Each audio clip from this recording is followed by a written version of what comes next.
नमस्कार, मी सौरभ कोरटकर, TV9 मराठीमध्ये आपल्या सगळ्यांचं स्वागत।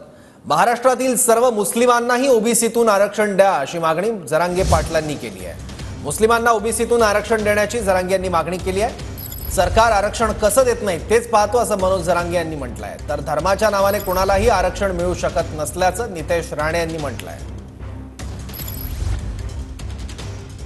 सरकारी नोंदी ह्या मुसलमानांच्या सुद्धा निघाल्या।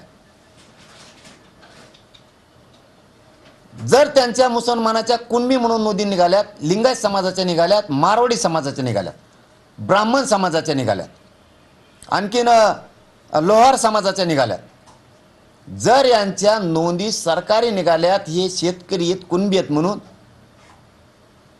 तर मुस्लिमांना सुद्धा ओबीसीतूनच आरक्षण दिलं पाहिजे। त्यांच्यावर सुद्धा अन्याय नाही झाला पाहिजे। जे कायद्याने बोलायचं ना तुम्हाला आता कायद्याने बोला।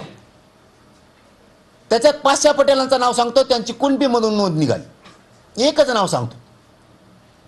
जर मुस्लिमांची कुणबी सरकारी नोंद म्हणून निघाली असली तर सगळ्या मुस्लिमांना या राज्यातल्या तुम्ही कुणबी म्हणून ओबीसीत आरक्षण दिलं पाहिजे। तुम्ही कसे देत नाही तेच बघतो मी आता।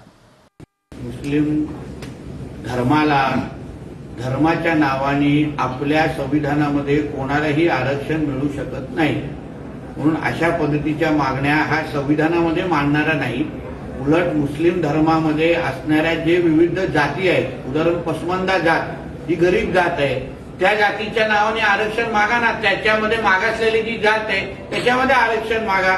धर्माच्या नावाने कोणालाही आरक्षण मिळू शकत नाही हे कदाचित जरांगे पाटलांना माहीत नसल्यामुळे ते अशा पद्धतीचे विधान करतायत।